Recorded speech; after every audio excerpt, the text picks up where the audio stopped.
Okay, I wanted to put this video together because there are still too many people in the mainstream and alternative history camps repeating the same claims regarding these boxes in the Serapeum at Saqqara in Egypt.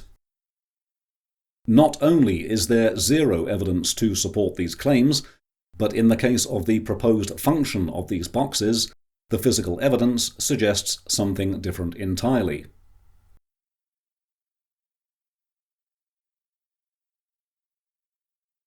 First of all, the claimed precision of these boxes, offered by those in the alternative history camp as evidence that ancient engineers used power tools and machines, because apparently only these manufacturing techniques can produce these kind of tolerances. Well, it's very simple. The interior faces are not flat and square to within microns, or thousandths of an inch. This footage and these images were taken inside 3 of the boxes using a set square and a torch, and if you're not an engineer, the principle behind this test is very simple.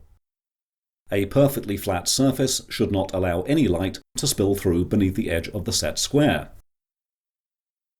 Whilst there are places internally and externally where the faces and corners are very good in terms of flatness and squareness, there are plenty of other places where they're not.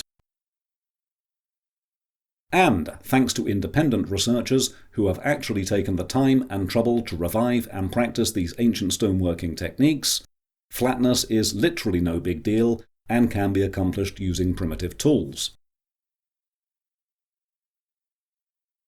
The claim that these boxes were for the burial of ceremonial apis bulls and that these skeletal remains must have been stolen by tomb raiders is accepted as fact by mainstream historians. However, this is nothing more than historical guesswork, and there has never been any evidence, physical or otherwise, to support it. Even August Marryat's account of the Serapeum's discovery only mentions bones being found in a wooden box in a nearby corridor, not inside any of the stone boxes. There is also a glaring problem with this claim that seems to have gone unnoticed by mainstream historians. Most of the lids have only been pushed back a few inches, so if these boxes once contained mummified bulls, it's very difficult to see how the tomb raiders got them out through these narrow letterbox-like apertures without crushing them.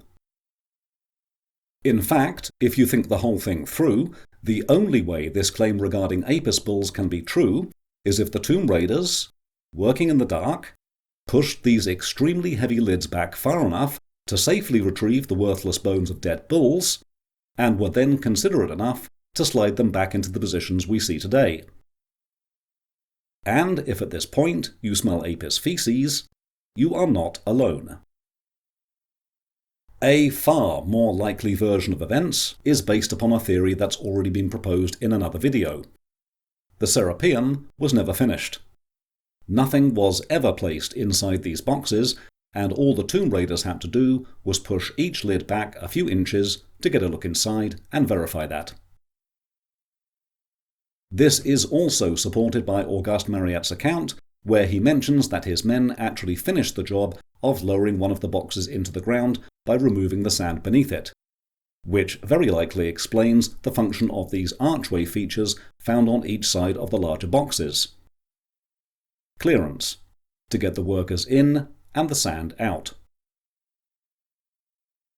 Another problem with the claim that the boxes were for apis bulls is their manufacturing specification.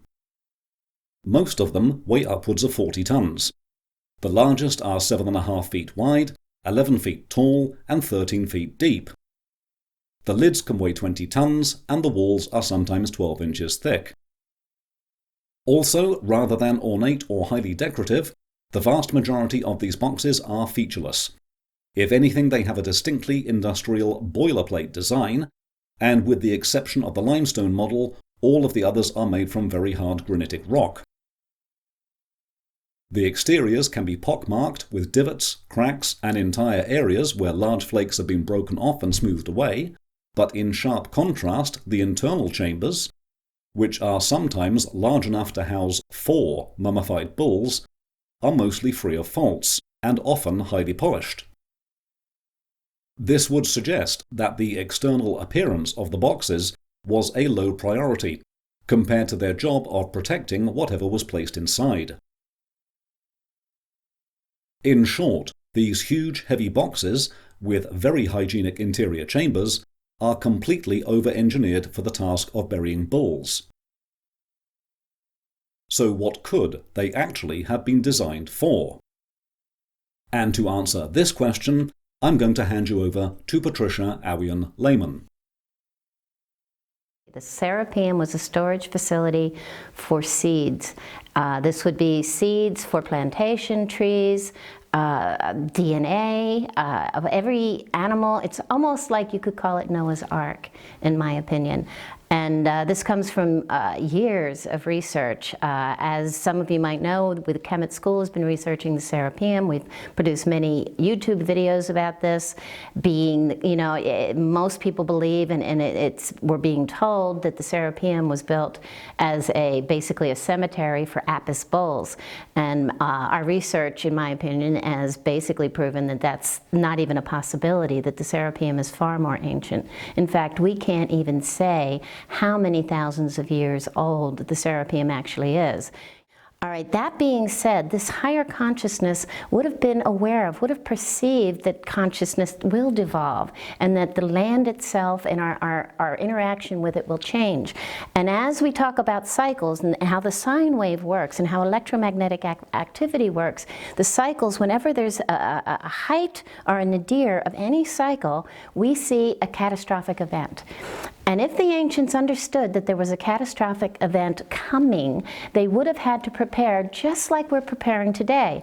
We see facilities very similar, strangely, to this in their structure that they're building in Norway and in other places around the world to do exactly what Alex and I have already seen within our minds, within our understanding, is they're building this facility to save the seeds, to save for future humanity, because this kind of destruction, our scientists, our experts today cannot tell us how a magnetic reversal, as per se, how that would affect life on Earth. And it could totally destroy life on Earth. If a comet hits us, if we have another plasma event, all of these things could cause mass destruction. And what do we need to do for when the sun does come out and we can breathe the air again? Because we're talking about a time when possibly humanity, those that do survive, have to go underground, which of course there's evidence of all over the world.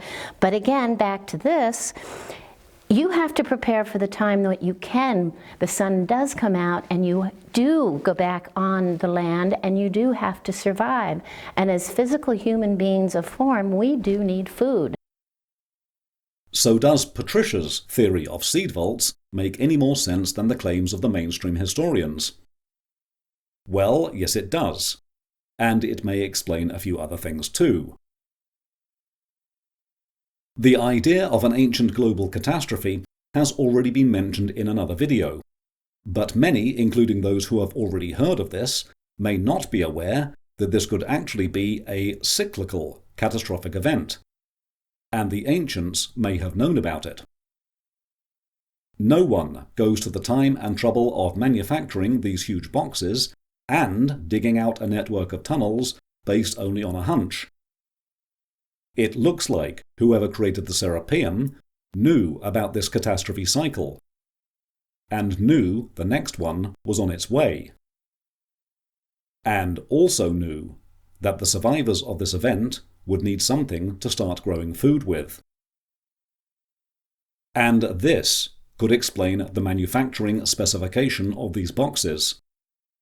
Big and strong enough to survive a catastrophic event, whilst hygienically housing seeds and all the survival essentials a devastated civilization would need to get back on its feet. The highly polished internal chambers would inhibit bacterial growth in cracks and prevent norm emissions as the granitic rock slowly decayed.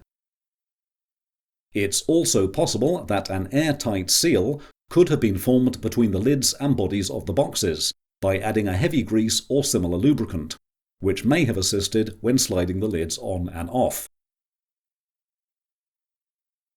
But we know that the Serapeum was used for the burial of ceremonial Apis bulls, insist the mainstream historians.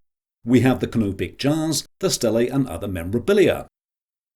Well, perhaps, but if I were to place a diesel engine on the floor of a workshop, and then 20 years later place a can of unleaded petrol next to it, this would not prove that the diesel engine once ran on unleaded petrol. The Apis bull memorabilia could have been brought in at a much later date, and this would again be consistent with the theory proposed in another video, where much of what you see in Egypt today may have simply been culturally appropriated and reworked, possibly by the survivors of the same cyclical catastrophic event. And this includes the Serapeum. Engineers are lazy. Why go to the time and trouble of digging out a new subterranean structure for your mummified Apis bulls when this abandoned network of tunnels had been found and the bulk of the work already done? This is no different to the modern-day repurposing of an old mine to store hazardous waste. And this is why I take issue with the mainstream historians. This theory is far from archaeological heresy, and really not that difficult to accommodate. It's just a different version of history, spread across a much longer timeline, and punctuated with the cyclical catastrophic events that explain the usurpation of these ancient sites and artifacts again and again. I also take issue with those in the alternative history camp who promote the idea of an advanced ancient global civilization. Well, the builders of these ancient unfinished sites couldn't have been that advanced, because if they were intelligent enough to foresee an impending catastrophic event, it's patently obvious that they started building too late, or the catastrophic event came in ahead of schedule. Either way, this advanced ancient global civilization got the dates wrong. And in the case of the Serapeum, they may have been caught out by the very thing that was the impetus for the creation of the site itself.